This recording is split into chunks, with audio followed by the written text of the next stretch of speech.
उम्र कैद की सजा सुनाई गई है।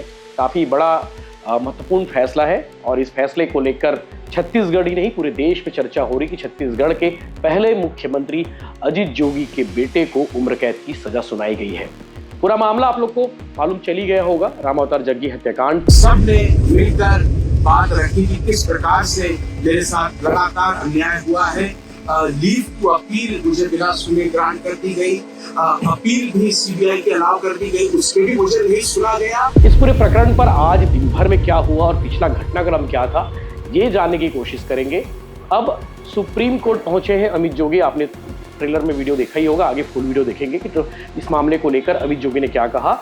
लेकिन आपको स्पष्ट बता दूं कि अमित जोगी जो सुप्रीम कोर्ट गए हैं वो सजा के खिलाफ नहीं गए हैं। इस पूरे प्रकरण को लेकर मैंने जब पिछला वीडियो बनाया था उसमें बहुत सारे लोगों ने सवाल किए थे कि भैया इसमें अब तक कौन कौन आरोपी है, उनका नाम भी बता दीजिए। तो नाम मैं आपको बताता हूँ इस पूरे प्रकरण में कौन कौन आरोपी बनाए गए हैं।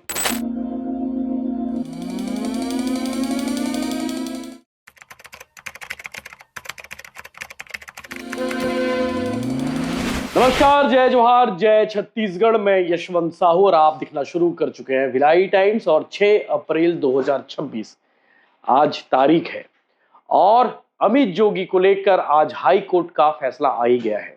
रामावतार जग्गी हत्याकांड में अमित जोगी को साजिशकर्ता बताया गया है और अमित जोगी को दोषी करार दिया गया है आईपीसी की धारा 302, 120 बी के तहत और साथ ही साथ 1000 रुपए का जुर्माना भी लगाया गया है। अगर जुर्माना नहीं जमा करते हैं, नहीं पटाते हैं तो 6 महीने की अतिरिक्त कारावास उन्हें रहनी पड़ेगी। उम्र कैद की सजा सुनाई गई है। काफी बड़ा महत्वपूर्ण फैसला है और इस फैसले को लेकर छत्तीसगढ़ ही नहीं पूरे देश में चर्चा हो रही कि छत्तीसगढ़ के पहले मुख्यमंत्री अजीत जोगी के बेटे को उम्र कैद की सजा सुनाई गई है।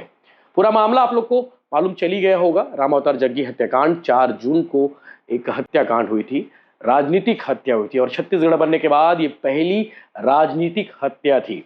एनसीपी के कोषाध्यक्ष रहे और कांग्रेस के नेता भी रहे रामावतार जग्गी की हत्या अमित जोगी के साजिशकर्ताओं ने, ऐसा उनका कहना है हाईकोर्ट में, और यही आरोप अमित जोगी पर है कि अमित जोगी ने साजिश की और रामावतार जग्गी को गोली मारकर हत्या कर दी गई जब वो दफ्तर से अपने घर जा रहे थे।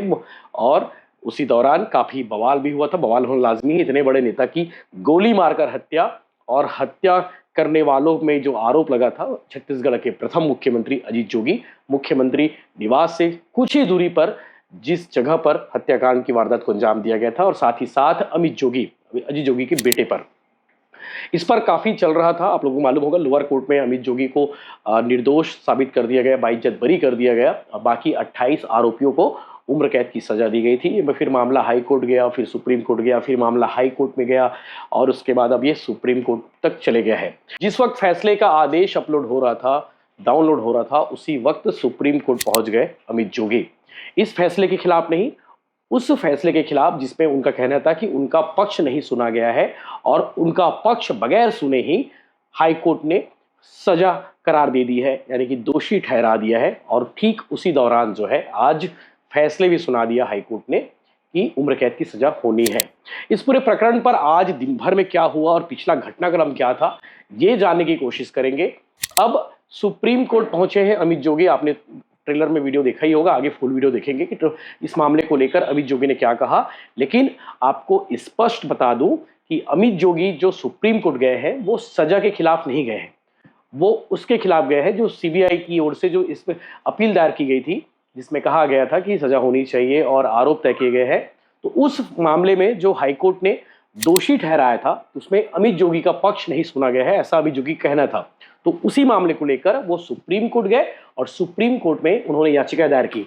जिस वक्त याचिका की सुनवाई हो रही थी उसी वक्त चूंकि अमित जोगी की ओर से कपिल सिब्बल साहब थे और भी वरिष्ठ अधिवक्ता थे, उन्होंने याचिका दायर की और सुनवाई जब चल रही थी तब कोर्ट ने पूछा कि क्या इस मामले में फैसला आ गया है। तो कपिल सिब्बल साहब की ओर से, अमित जोगी की ओर से अधिवक्ताओं ने कहा कि इस मामले में थोड़ी देर पहले ही सजा हुई है और उम्र कैद की सजा सुनाई गई है। तो सुप्रीम कोर्ट ने यह भी कहा कि अगर आप चाहे तो इस फैसले के खिलाफ भी इस पर याचिका दायर कर सकते हैं, अपील दायर कर सकते हैं।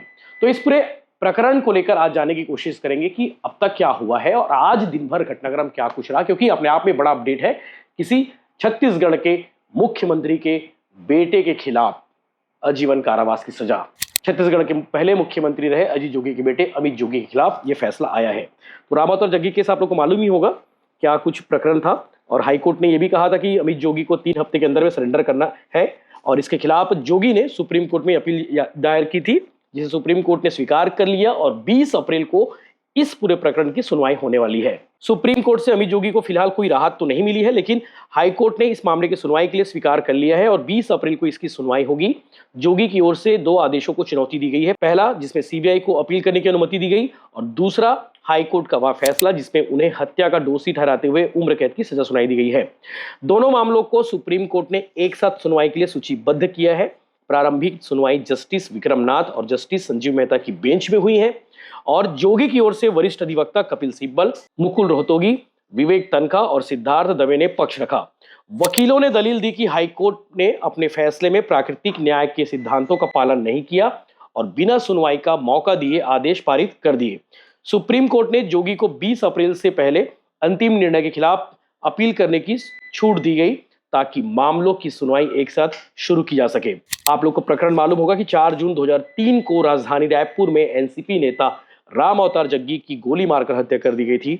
इस मामले में 31 अभियुक्त बनाए गए थे, जिनमें से पलटू पाठक और सुरेंद्र सिंह सरकारी गवाह बनाए गए थे। अमित जोगी को छोड़कर बाकी 28 लोगों को सजा मिली थी। हालांकि 31 मई 2007 को रायपुर की विशेष अदालत ने संदेह का लाभ देते हुए अमित जोगी को बरी कर दिया था, और राम अवतार जग्गी के बेटे सतीश जग्गी ने अमित जोगी को बरी करने के खिलाफ सुप्रीम कोर्ट में अपील की थी, जिस पर अमित के पक्ष में स्टे लगा था, और बाद में सुप्रीम कोर्ट ने केस को हाई कोर्ट को भेज दिया था।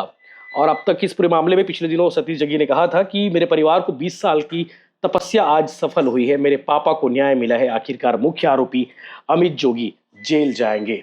इस पूरे प्रकरण को लेकर मैंने जब पिछला वीडियो बनाया था, उसमें बहुत सारे लोगों ने सवाल किए थे कि भैया इसमें अब तक कौन कौन आरोपी है, उनका नाम भी बता दीजिए। तो नाम मैं आपको बताता हूं इस पूरे प्रकरण में कौन कौन आरोपी बनाए गए हैं। जग्गी हत्याकांड में अभय गोयल, याया डेबर, पूर्व मेयर एजाज डेबर के भाई हैं, वीके पांडे, फिरोज सिद्दीकी, राकेश चंद्र त्रिवेदी, अवनीश सिंह लल्लन, सूर्यकांत तिवेरी, अमरीक सिंह गिल, चिमन सिंह, सुनील गुप्ता, राजू भदौरिया, अनिल चौधरी, रविंद्र सिंह, रवि सिंह, लल्ला भदौरिया, धर्मेंद्र, सत्येंद्र सिंह, शिवेंद्र सिंह परिहार, विनोद सिंह राठौर, संजय सिंह कुशवाहा, राकेश कुमार शर्मा, चूंकि अब दुनिया में नहीं है, विक्रम शर्मा, जसवंत विश्वनाथ राजभर दोषी पाए गए थे, और इस पूरे मामले में 2 सीएसपी थाना प्रभारी समेत अन्य को भी सजा हुई थी। इस हत्याकांड में उम्र कैद की सजा पाने वालों में 2 तत्कालीन सीएसपी और 1 तत्कालीन थाना प्रभारी के अलावा रायपुर मेयर एजाज डेबर के भाई यावा डेबर भी शामिल है। आज मैं न्याय के मंदिर सर्वोच्च न्यायालय आया हूँ। जो मेरे साथ गंभीर अन्याय हुआ है उसकी गुहार लेके आया हूँ। आज मुझे सम्माननीय कपिल सिब्बल साहब ने, मुकुल रोहतगी साहब ने, विवेक तनखा साहब ने, सिद्धार्थ दवे साहब ने, इन सब ने मिलकर बात रखी कि किस प्रकार से मेरे साथ लगातार अन्याय हुआ है। लीव टू अपील मुझे बिना सुने ग्रांट कर दी गई, अपील भी सीबीआई के अलाउ कर दी गई, उसमें भी मुझे नहीं सुना गया। ये सारी बातें हमने आज माननीय न्यायालय के समक्ष रखी है, और न्यायालय ने ये आदेश दिया है कि 25 मार्च का और 2 अप्रैल का दोनों जो आदेश मेरे विरुद्ध हाईकोर्ट ने पारित किए थे उनको वो सुनेगा, और 20 तारीख को उस पर वो अपना फैसला देगा। दोनों आदेशों को उन्होंने कहा है कि गंभीरता से लेते हैं। इसकी 20 तारीख को उन्होंने विधिवत तिथि निर्धारित करी है।